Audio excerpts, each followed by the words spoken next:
Hello, everyone.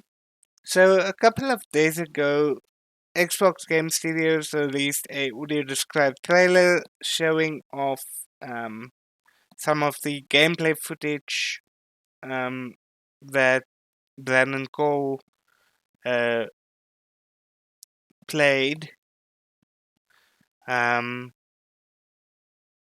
for the next upcoming Forza Motorsports title.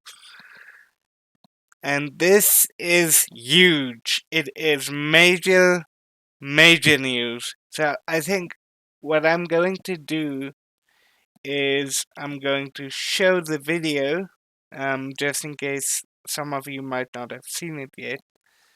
And then I will discuss my perspective on this, which is probably going to match up with a lot of other perspectives out there um, within the blind community.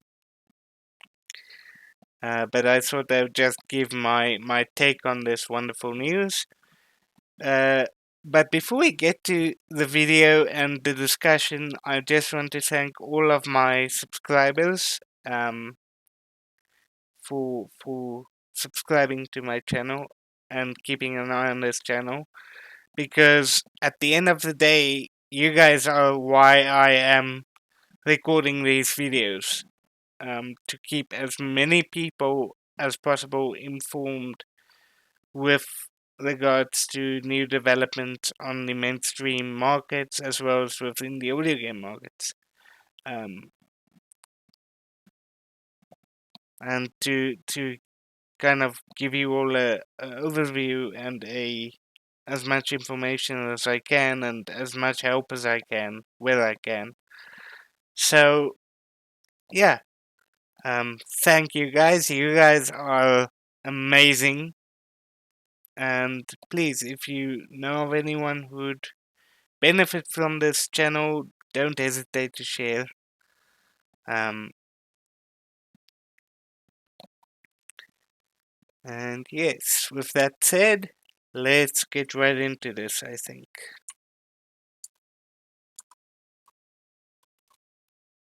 Xbox logo, rated E for everyone. The biggest challenge was overcoming the natural barrier that already exists between blind people and racing, blind people and driving. I'm one of those people, I've never driven a vehicle, I've been blind all my life, so Forza is a AAA simulation racing style game. I will fully admit that it took me a while to notice that I was no longer crashing all the time, that I would spend a long time not going off track. An Xbox controller. I wanted to just shatter that barrier, break through that ceiling, and say, no, you can control this vehicle. This is your road now. Welcome to Forza. Title appears. Forza Motorsport. Blind driving assists. A white man wearing a silver tie smiles warmly. My name is Brandon Cole. I'm a professional accessibility consultant, specifically a totally blind accessibility consultant. The basic description of what I do is I work directly with video game developers to take a look at their game and then help them turn that into an experience that is accessible to the totally blind, so they can have at least equivalent experiences to that of the sighted. There's definitely a lot of challenges with working on a racing game. Most blind people have been in vehicles but have never driven one. That's who we have to design for. We have to design for people that, again, have maybe never played a racing game before. Packs of cars race against each other. We decided that we wanted to make this the most accessible Forza yet. I'm Neha Chintala. I'm a gameplay and accessibility producer over on Forza Motorsport, working at Turn 10 Studios. I won't say that it's been an easy process. There's always an uphill battle to fight. We're trying to do things that no one has ever done before, and we are trying to balance that with all the other gameplay priorities. We really wanted to focus on just accessibility overall for our title and leverage all the tools and resources we had on our plate so that we could take this just to the next level. We really believed in the sentiment of working with our community from the very beginning. The idea was that we wanted to bring the racing experience to the blind player. I'm Todd Helsley. I'm the senior sound supervisor for Forza Motorsport. It's a simulation racing game, and so that means you're supposed to stay on track in between these sometimes very tight lines. You're trying to get around the track as fast as possible. So we knew from the get-go, we did not want to try to make this ourselves with the assumption that we were doing it correctly. So we brought in Brandon Cole, we got him integrated into the pipeline, and we didn't want to just bring him in kind of every once in a while. We really wanted him to be integrated into the process. What I love about working with Brandon is he's very candid in his feedback. So he will tell you right away if something's not working. Very close to being off track there, but I wasn't. I was there. Okay. Spoke too soon. Brandon grins. As we were going through week to week and making kind of some incremental progress, but it still felt like it was still up in the air. And Brandon was trying to make his way around the track, and we made a change, and we noticed, we were like, wait, he's staying on the line. He's following this turn really, really well. And Brandon came back and he was like, wait, Is it happening? You, Is this really happening right you now? are perfect right now. You're driving. perfect. Yeah. Oh, look at this turn, Brandon. When it did happen, at the same time, it was out of the blue. But I remember just genuinely being baffled at first, like, wait a minute, I'm not going off track. Wait a minute, I just made that turn. To get to a point where you're not crashing all the time, it felt like the gap had been bridged. That was a real, I talk about accessibility being breaking barriers, and that I think is the point where the barrier broke. And we cruise to the end of the lap. Woo! Even watching Brandon go on the track for the very first time was a sight to see. Knowing that we had been able to make something that we had thought impossible possible was very cool. I think the centerpiece is the steering guide. The steering guide will pan your car engine noise and your tire sounds to either left or right based on the direction you have to turn. There is our track limit cues, which gives you a kind of a beeping alert that lets you know you're nearing the edge of the track. Not necessarily that you're on it all the time. It's not a bad thing to be on the edge of the track all the time. Sometimes you have to be on the edge of the track. sound design is huge, especially in the blind space. I mean, you can't see, you can hear. The more information we can give the player, whether it's how fast you're going, what direction you need to go, it's completely new to the driving experience for any game, really. There's just so many features that combine together, and that's the thing. It's an amalgamation of a bunch of features that together make it blind accessible to us. I truly believe that we have a system that works. And in my shoes right now playing this game, it is fun to race around the track. If we have other cars on track, it's fun to pass them up and hear that little acknowledgement that we did. I can honestly say that I've gotten first place in a race against AI opponents, and that felt fantastic. With our blind driving assists, because we have such a large suite of different cues that players may have never used before, there will be an experience of getting to know each of them and figuring out what works for you. Brandon dons headphones. I genuinely believe that everything is learnable. My encouragement to the blind community was give yourself time. It may not go exactly as you want it to at first, but you can learn the tracks based on the cues we have here. It might take a lot of learning to get there, but it really does work. He uses a claw grip. Hey, other blind person, I offer you control.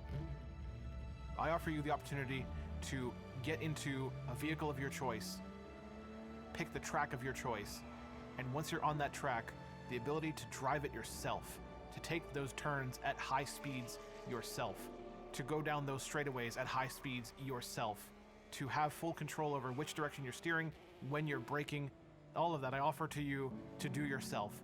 This is bringing the AAA racing genre to the blind community to the fullest. On Brandon's screen, a red race car crosses the finish line. Title: Forza Motorsport. Blind driving assists. Xbox logo. Microsoft logo. Wow. Just wow. Based on just this video, the panning, you can immediately hear that the engine pans, the beeps indicating track position. Wow. This is like, I was one of the blind people who never really got to play Forza Motorsport 7. I got a little time with it at my nephew's house once, but also not for very long. And by the time I decided to bite the bullet and buy the game for myself, the game was off the market. But now, seeing where they were and where Turn 10 is now, wow. I mean, we no longer have, and I want to address this question as well on this video, I did answer it on the audiogames.net forum as well, because I had a look at the article regarding all of their accessibility features that they also published um, at around the same time. And I have to say, this is amazing. No more steering, no more steering assist that automatically drives for you. Rather, we have the steering guide that Brandon explained in the video. And they really, based on what I've read and what we've seen, they really have a well-rounded experience accessibility-wise, I would say. Um, of course, we'll know more when the game comes out, and I'll of course try to play it. Luckily, I don't think the requirements will be as high as with The Last of Us Part One from Naughty Dog. I couldn't record that, but yeah. No, I really think, because I've seen that we even have, for the blind players, we even have um, audio description like with The Last of Us, but this is dynamically generated based on weather conditions and probably some other events as well. I'm not sure. But then you also have um, good. Um,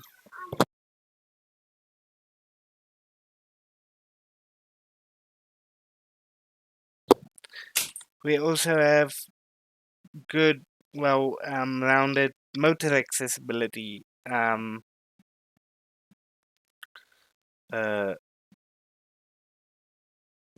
One touch control system. So I think this is gonna be a game changer, and I can't wait to try this. I mean, just seeing this video has already got me sitting here in anticipation, like I'm sure many of you are as well, and just say, wow, yeah, I want this game to come out. I want this game to come out. I want to play this game. Um,